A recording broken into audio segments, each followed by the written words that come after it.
Hi, I'm Todd Jones. I'm the host of the podcast Pressbox Access. Here's a clip from my interview with Mike DeCourcy. Mike tells us why he has a special memory of writing about Arkansas winning the national championship under Nolan Richardson. Getting to cover Nolan Richardson Right. and that run through the NCAA tournament and covering that Final Four, that was big for me. And one of the reasons that I enjoyed doing it was the fact that at the time President Clinton was he was from Arkansas, he's governor of Arkansas, and all of that, and he was in the building the night they won the championship. I remember having to go through security line, and it was such a pain in the butt because he was there. So everything we went through on an ordinary game was multiplied by 4 because he was there that night, and he was down on the floor after the game.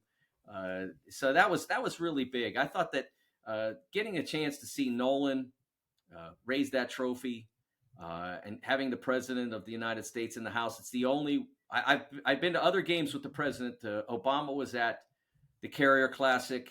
I think it was 2011, maybe, in San Diego. He sat a couple of rows in front of me. I could only see the back of his head. But he came to a play-in game in Dayton that I called. That was the other game I was at that the president was at. Yes, he was. I don't remember which year that was, but I remember he was there with the Prime Minister of Britain, I believe, showing him what American college basketball was all about. I think it was Cameron at the time. So I've been in the building with a couple of other with the president on a couple other occasions, but that was pretty cool as well. So I thought that was really an important moment in college basketball history. Well, he wasn't the first. John Thompson had won it in '84, but it was really important that Nolan won, and I think it really helped as well that he wanted a Southern school, because I think I watched some of the things that have been done. SEC Network did a really nice retrospective on the SEC, and they did another on the ACC as well that really delved into what segregation was like in college basketball in the 60s. When I was growing up, but too young to really know about it. Right. I'm 6 or 7 or 8 years old when all that stuff is happening. So in retrospect, that really feels like something that I was glad to be a part of. I remember being at the Final Four the very next year in Seattle, and Nolan Richardson and his players were up on the podium, and they were talking about that trope of no respect. And I'm thinking, well, you've been number one in the country like 30-something years.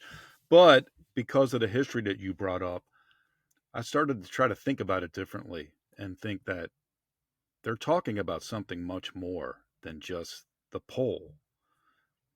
And Yeah. I felt like at that point in my career, I was able to kind of contextualize and see things a little differently. I did not know Nolan. What was he like as a coach to cover? Well, he was easy to talk to about basketball, but not always not always open about how he felt, about what he was going through or had gone through. And later on, he was much more open about it.